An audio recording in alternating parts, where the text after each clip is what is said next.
Voici une contrée très verte à la rencontre entre la France et l'Allemagne. C'est la réserve de biosphère transfrontalière des Vosges du Nord, Pfalzerwald. Ce territoire est dominé par de petites montagnes couvertes de forêts, entaillées par des vallées aux versants abrupts. Une multitude de ruisseaux sinueux naissent au sein de ces épaisses forêts et alimentent prairies et vergers.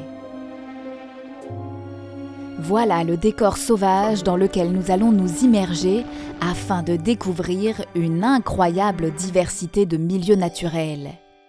Des forêts aux prairies, en passant par les rivières et les zones humides. Et voici comment les paysages se sont formés sur ce territoire. Le sous-sol des Vosges du Nord est principalement constitué de grès. Cette roche, constituée de sable, s'est formée à l'époque des dinosaures, il y a 250 millions d'années. D'innombrables rivières dévalaient alors le vieux massif montagneux hercynien, situé au niveau de l'actuel bassin parisien, et confluaient dans une vaste plaine bordant la mer Germanique, qui recouvrait une grande partie de l'Europe continentale. L'est de la France ressemblait à un gigantesque delta par lequel transitaient les particules issues de l'érosion des montagnes. Au gré des fluctuations du niveau de la mer, ces sédiments ont été successivement déposés sous forme de bancs de sable, dont les grains se sont agglomérés pour donner naissance à un minéral solide, le grès. C'est le passage de l'eau, qu'elle soit issue des pluies ou des rivières, qui a ciselé la roche depuis la nuit des temps pour former les vallées encaissées, les pitons rocheux et les cuvettes.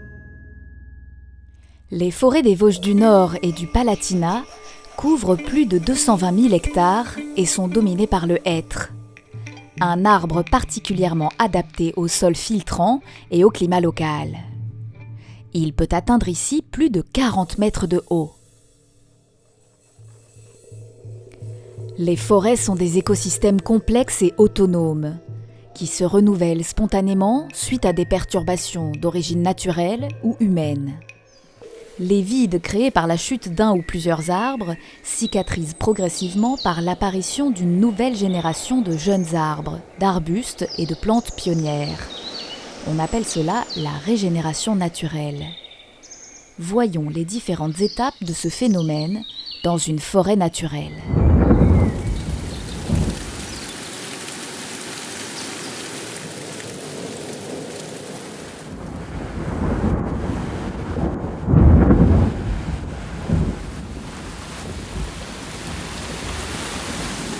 Tout commence maintenant, par une tempête. Une grosse tempête.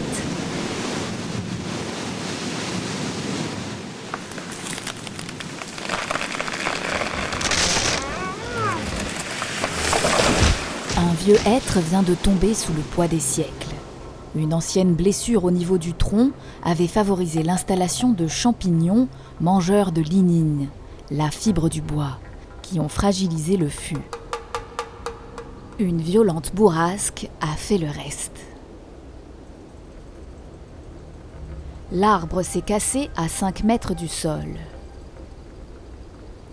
Il va nourrir de nombreux insectes et champignons qui vont contribuer à sa décomposition et à son recyclage.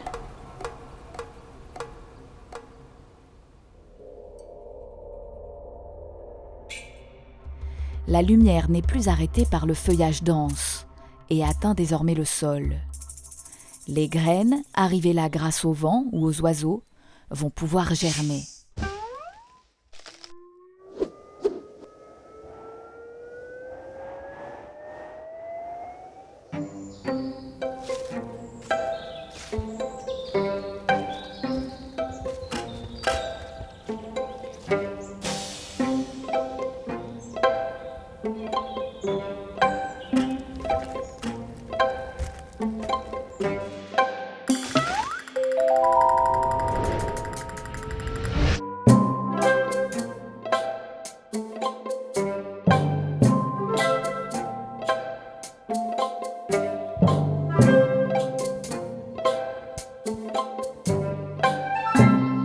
Le bouleau verruqueux, le peuplier tremble, l'érable sycomore, le pin sylvestre ou le saule-marceau se développent par petites taches.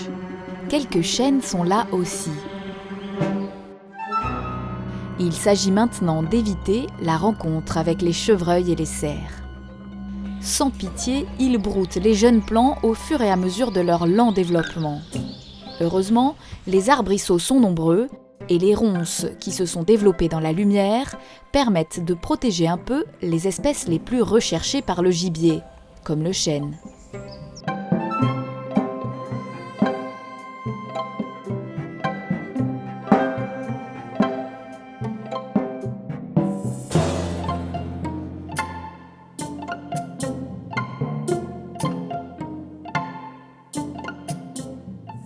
Non seulement la ronce est un paradis pour les insectes qui butinent le nectar de ses fleurs, mais c'est aussi une plante qui prépare la forêt pour cicatriser naturellement.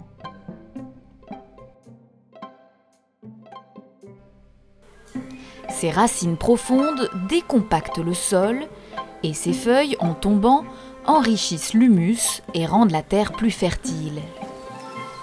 Ce buisson touffu sert d'abri aux oiseaux et aux mammifères qui consomment les mûres et transportent d'autres graines dans leur déjection ou accrochées dans leur pelage. Les graines germent, la biodiversité prolifère dans la clairière.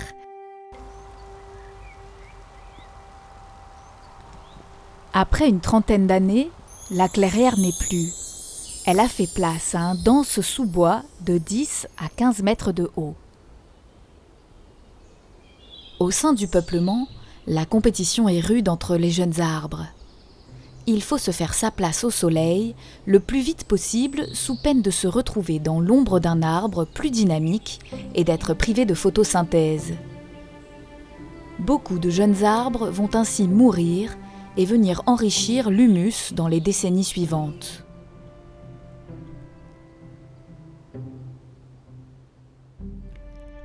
Le hêtre est moins exigeant en lumière que le bouleau, le pin ou le chêne.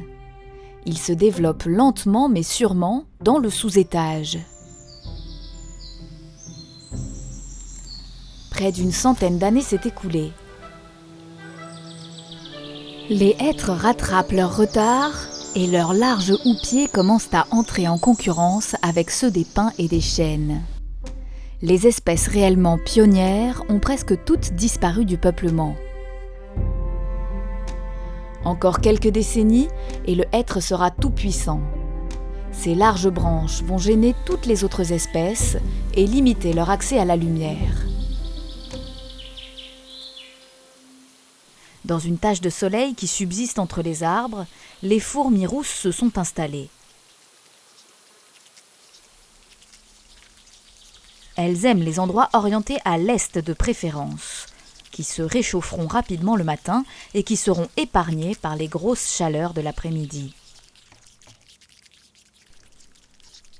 Les fourmis rousses servent de nourriture à de nombreux oiseaux de la forêt. Elles jouent également un rôle de régulateur des populations d'insectes, étant grandes consommatrices de mouches et de chenilles de papillons qui pullulent parfois dans la forêt. Elles font aussi partie du processus d'amélioration du sol de la forêt. La terre est ameublie, enrichie de matière organique et mieux aérée. L'eau de pluie s'infiltre plus facilement, l'humidité et la chaleur dans la fourmilière favorisent les champignons et les bactéries.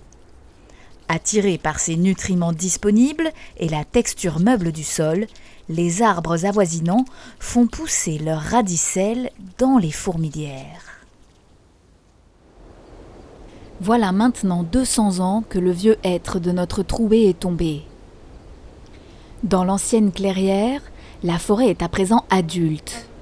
Le sous-bois est pauvre et constamment plongé dans la pénombre en période de végétation.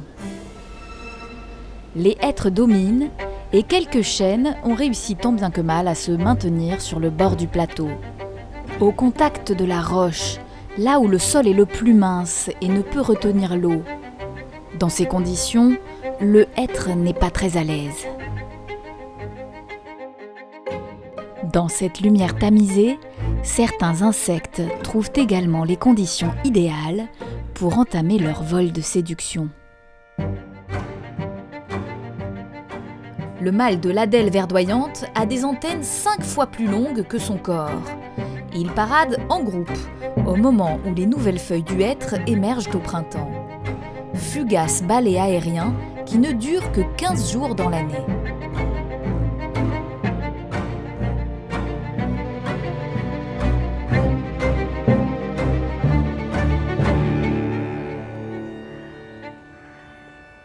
Comme dans cette forêt mature, les troncs de gros diamètre servent d'abri à de nombreuses espèces.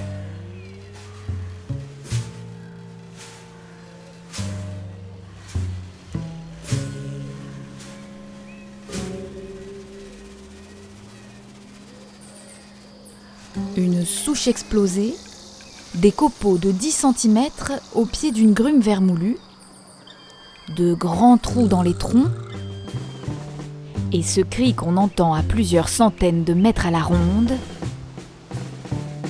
c'est le pic noir.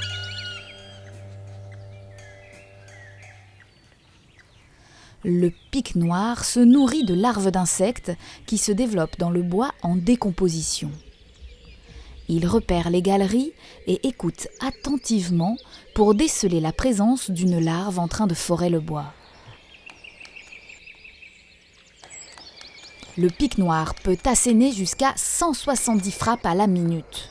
Heureusement, son anatomie est incroyablement adaptée. Crâne renforcé, cerveau protégé par un dispositif anti-choc et par sa langue qui s'enroule autour de sa boîte crânienne. Pour compenser l'usure, son bec est en croissance permanente.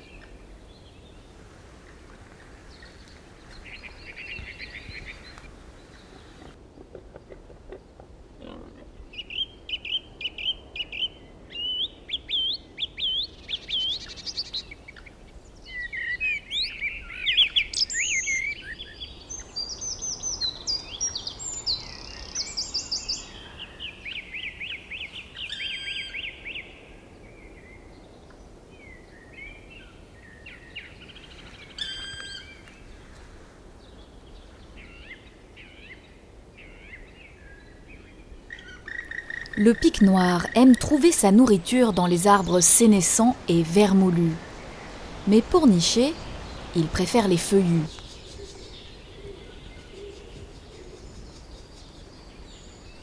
Il niche dans 90% des cas dans du hêtre.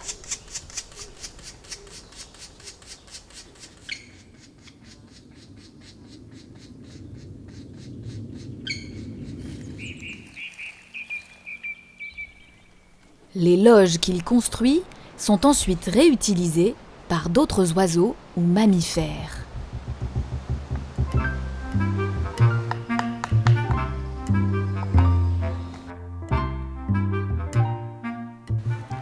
Les autres pics de plus petite taille que le pic noir creusent des loges aux proportions plus modestes.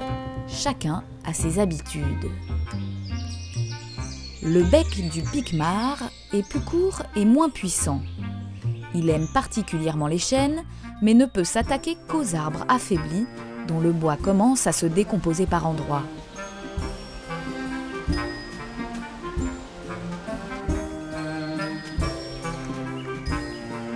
Le mâle et la femelle prennent soin de s'alterner au nid. Ils se passent le relais pour approvisionner les petits en insectes. Les loges des pic-mares sont également réutilisées par d'autres oiseaux qui ne peuvent pas les creuser par eux-mêmes. La citelle torche-peau n'a pas besoin d'un trou aussi grand que celui d'un pic-mare. Alors, elle maçonne l'entrée du nid avec de la terre pour en réduire l'accès.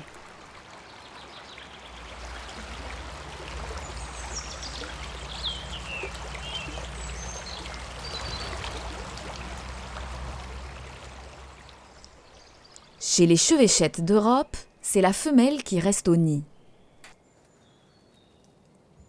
Cette espèce montagnarde se trouve aussi dans les Vosges du Nord.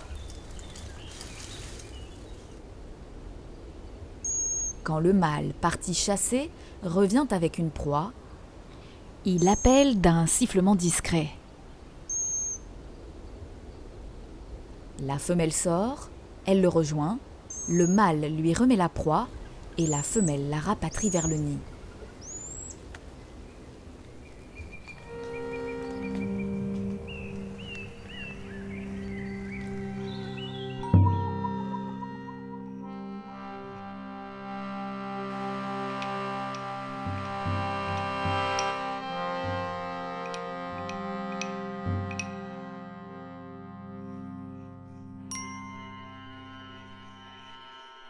Les hêtres les plus anciens ont désormais plus de 250 ans. Leurs houppiers commencent à se dégarnir et de nombreux arbres sont tombés au cours des dernières décennies. La plupart de nos hêtres sont aujourd'hui creux, présentent des décollements d'écorce et ont perdu plusieurs grosses branches.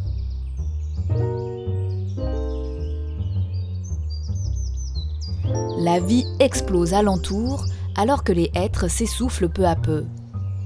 Les plus vigoureux tiendront encore 50 ans, peut-être un peu plus ou un peu moins. Mais au bord du plateau, le chêne est toujours là. Il est désormais gigantesque et paraît encore en pleine forme. Isolé et solide, il restera encore en place plusieurs siècles, profitant de la disparition des hêtres pour se reproduire, si bien sûr les tempêtes l'épargnent. Il surplombera alors majestueusement de nouvelles petites clairières qu'il pourra inonder de ses milliers de glands. Ainsi, quelques jeunes chênes pourront se maintenir au milieu des innombrables semis de hêtres qui pointent déjà çà et là pour que tout recommence. Dans ces vieux peuplements, tous les gros arbres portent des blessures, des branches mortes ou abritent des cavités plus ou moins anciennes, liées à l'activité des pics, de certains insectes ou de champignons. Ces singularités morphologiques sont appelées dendromicrohabitats.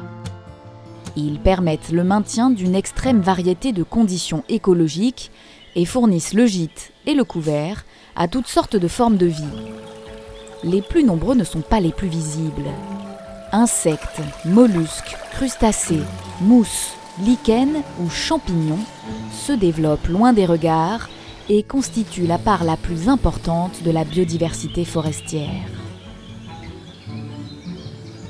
Les bois morts, en contact avec le sol, attirent par exemple un cortège d'animaux, de mousses et de champignons très spécialisés. Ces organismes, qui se nourrissent de matière morte, sont un maillon essentiel dans la vie d'une forêt.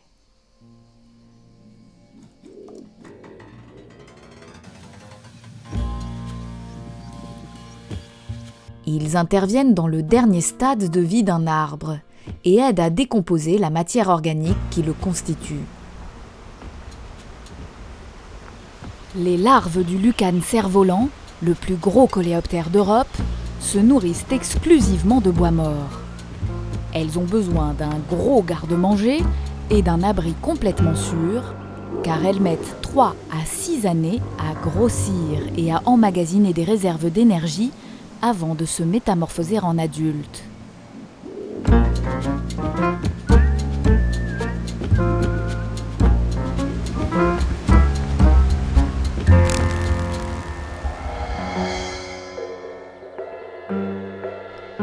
Les limaces, quant à elles, se nourrissent de déchets végétaux et de champignons.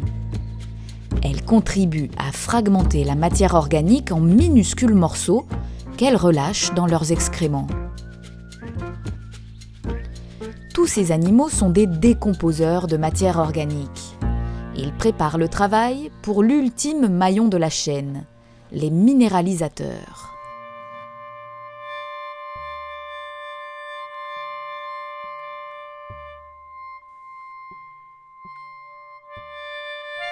Champignons et bactéries, ces micro-organismes absorbent la matière organique pour la transformer en matière minérale.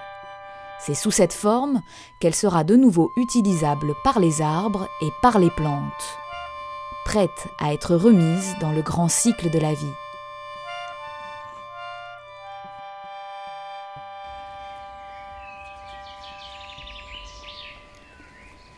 Un tiers de la biodiversité forestière se concentre dans les stades âgés de la forêt. Ces peuplements sont malheureusement devenus extrêmement rares dans nos forêts gérées, où les arbres sont généralement coupés bien avant d'avoir atteint ce stade de maturité écologique.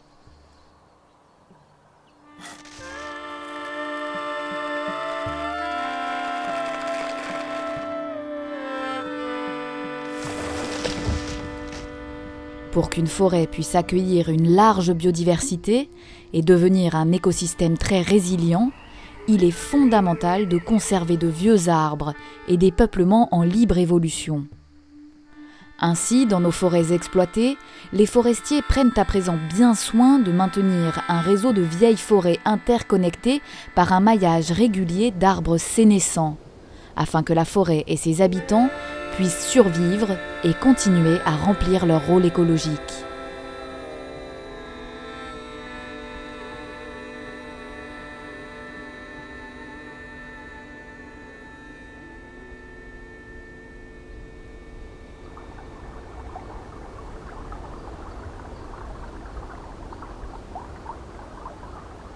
Nous voici à présent sortis du domaine du hêtre. Au bord des cours d'eau, différents habitats forestiers humides se développent sur les berges. On parle de ripisylves. Elles forment un important corridor écologique, un couloir naturel qu'empruntent les espèces pour se déplacer d'un milieu à un autre. L'essence d'arbres dominante dans ces fonds de vallons marécageux, ce sont les aulnes glutineux, reconnaissables à leurs feuilles qui semblent tronquées au sommet. Pour éviter l'asphyxie dans ces sols engorgés, ces arbres ont des racines qui sortent nettement au-dessus du niveau moyen de l'eau. Les vieux aulnes ont l'air d'être perchés sur pilotis. Et pour pallier la pauvreté nutritive du milieu, leurs racines possèdent des nodosités sur lesquelles vivent des colonies de bactéries capables de fixer l'azote atmosphérique afin d'en nourrir l'arbre.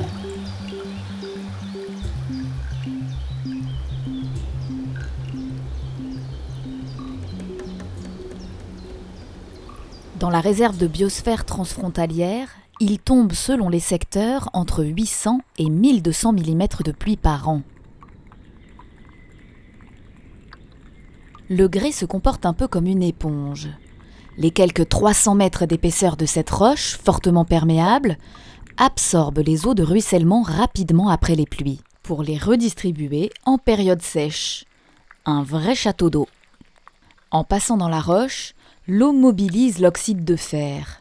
C'est le fer oxydé qui est responsable de la couleur très particulière du grès par ici. Cette eau transite ensuite lentement par les interstices de la pierre et s'emmagasine en profondeur. Lorsque le grès est saturé en eau, elle jaillit de la terre. C'est la naissance d'une source.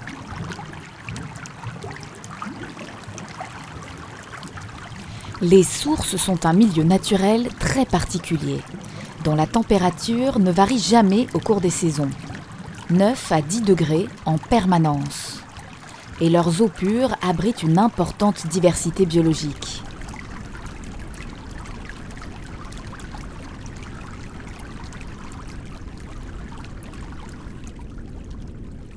Les sources, encore appelées résurgences, alimentent une multitude de ruisseaux et régulent leur débit. Peu à peu, le grès se décolore et les ruisseaux se teintent d'une couleur rouille. L'eau issue des grès est très pure, presque trop. En effet, les grès ne sont pas des substrats très généreux. Formés essentiellement de silice, ils sont acides et contiennent peu de minéraux solubles.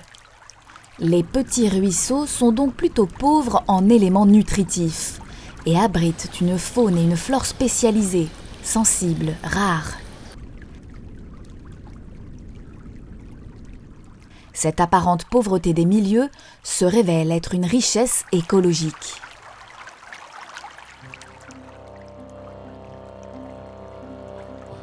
Le chabot est un habitant original de ce genre de petits ruisseaux. Ce poisson aime les eaux froides, bien oxygénées et les fonds caillouteux propres. Pour se reproduire, la femelle recherche une cavité dans la berge ou sous de gros cailloux. Elle y pond une grappe d'œufs, en général au plafond.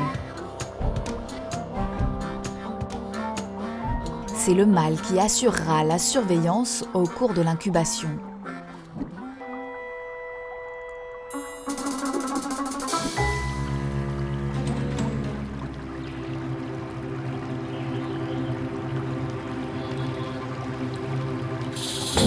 Malheureusement pour lui, le chabot est très au goût de la truite fario et du martin pêcheur.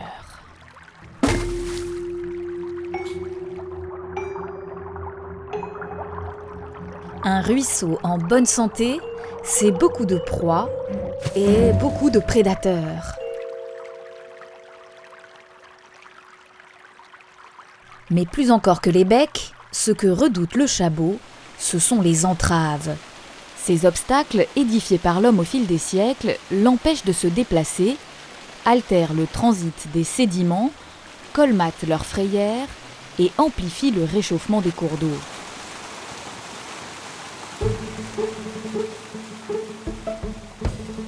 Amateur lui aussi de ruisseaux froids, rapides et non pollués, le simple plongeur s'accommode plus facilement de ces aménagements anciens, surtout lorsqu'ils sont abandonnés.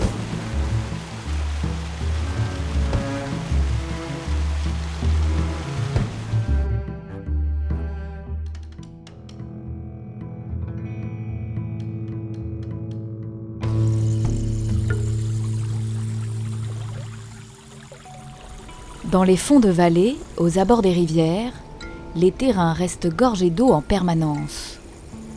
Ils abritent une flore luxuriante et adaptée à ces conditions marécageuses. Les cuvettes du pays de Beach, alimentées par de nombreuses sources acides depuis des millénaires, ont permis la formation de zones humides très particulières. Les tourbières.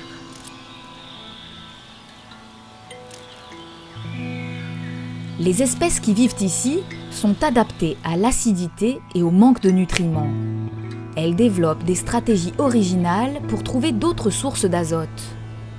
Le drosera à feuilles rondes, par exemple, capture de petits insectes pour se nourrir grâce à ses feuilles couvertes de poils collants.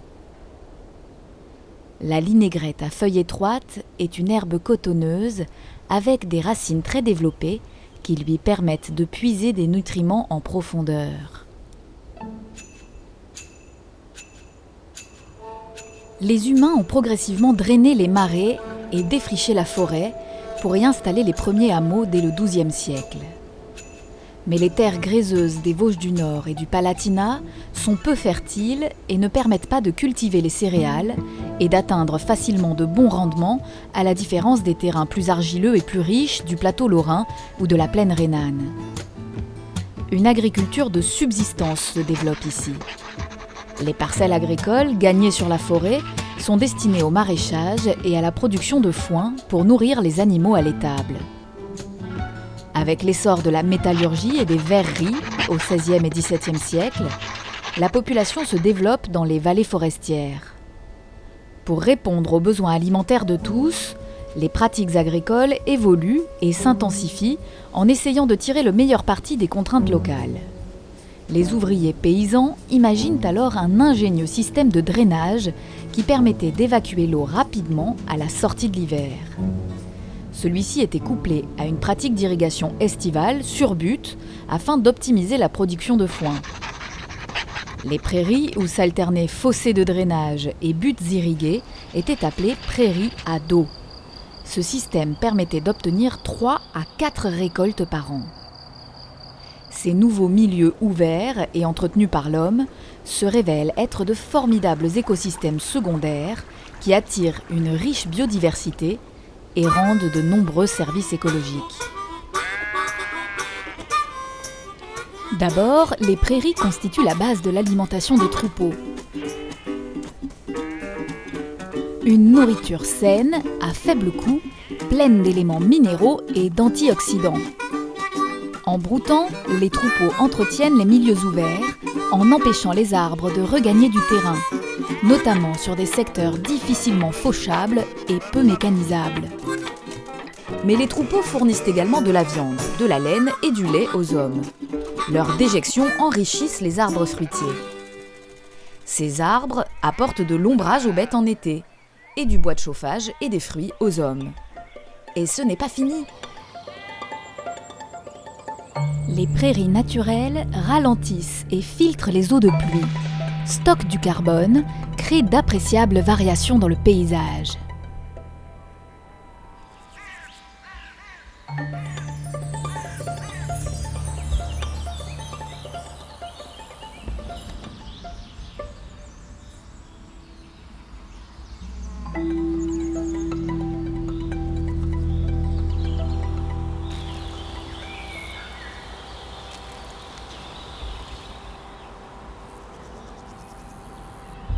Enfin, les prairies naturelles de Fauche regorgent d'insectes qui assurent la pollinisation de la flore sauvage et des cultures. Les cycles de reproduction de certaines espèces sont parfois très élaborés. L'azuré des palus, par exemple, pond sur la sanguisorbe officinale, une plante des prairies humides et peu fertilisées.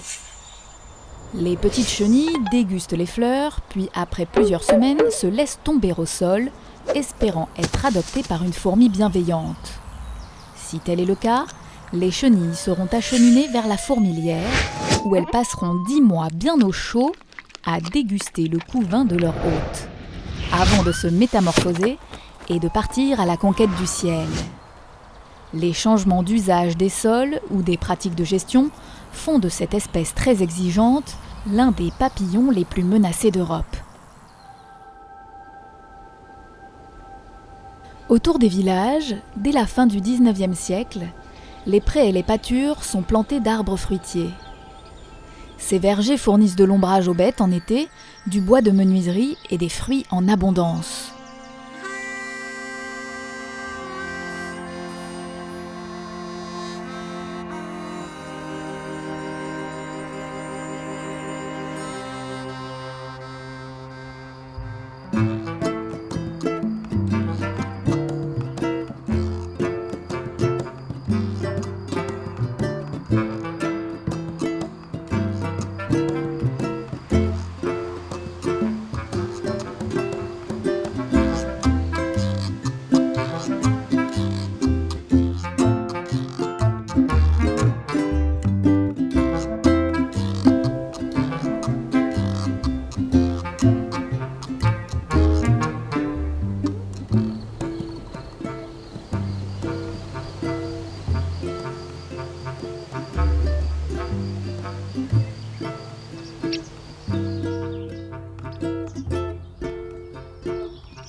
Mi-prairie, mi-forêt, les vergers sont des milieux façonnés par l'homme qui abritent une multitude d'espèces animales. Lorsque les pommiers, poiriers et cerisiers vieillissent, ils développent des cavités parfois profondes qui font le bonheur des espèces cavernicoles.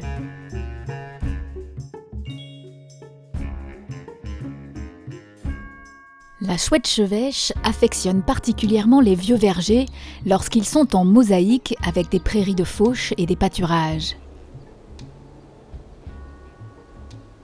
Si elle aime les paysages ouverts, elle a néanmoins besoin de nombreux perchoirs pour y guetter ses proies à l'affût. À la tombée de la nuit, les hannetons se lancent dans des vols de séduction effrénés et se posent dans les frondaisons des arbres. Une aubaine pour notre chouette, dont le régime alimentaire est surtout composé d'insectes en été. La chouette chevêche s'accommode très bien des paysages façonnés par l'homme.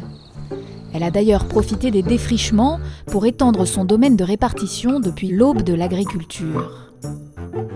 Elle peut même nous côtoyer de très près et venir nicher dans des bâtiments agricoles si les arbres à cavité comme ce vieux saule viennent à manquer.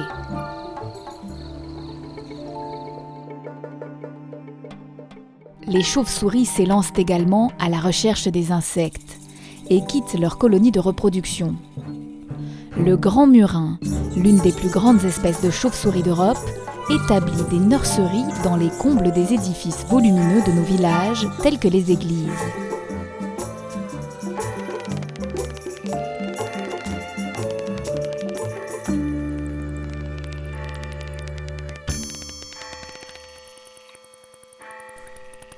Après une intense activité nocturne, le soleil se lève sur le grand saule qui abrite la nichée de notre chouette chevêche. Ça piaille dans les hautes branches où sont installés plusieurs voisins diurnes et parfois bruyants.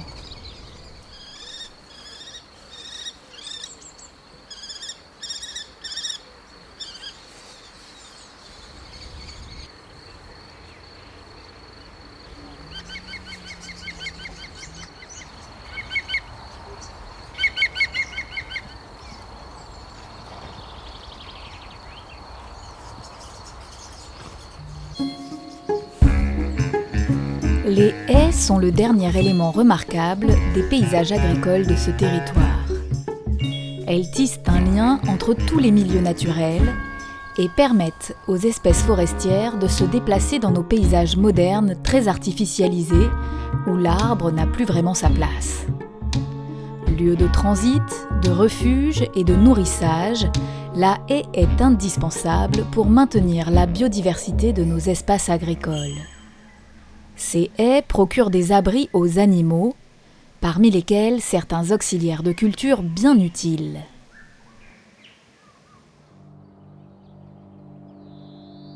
Il s'agit du nichoir préféré des pygrièches.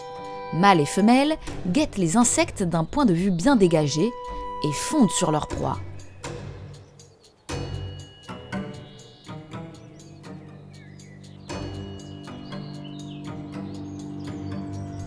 Leurs oisillons patientent, bien à l'abri des prédateurs, au cœur de cette haie touffue et épineuse.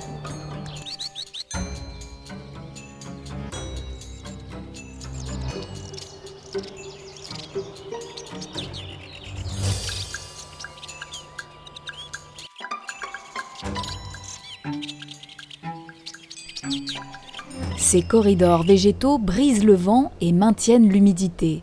Un microclimat précieux dans un contexte de changement climatique. Elles ont de multiples atouts pour l'homme, qui en tire du bois de chauffage et un fourrage complémentaire pour les troupeaux. Les haies permettent à l'eau de pluie de s'infiltrer en profondeur et limitent l'érosion des sols. Les arbres de plein champ, les haies et la forêt forment une trame verte qui permet aux animaux sauvages de survivre et de circuler à travers nos paysages très transformés. Les milieux naturels de la réserve de biosphère transfrontalière génèrent des bienfaits inestimables pour nos sociétés et participent à l'équilibre global de notre planète.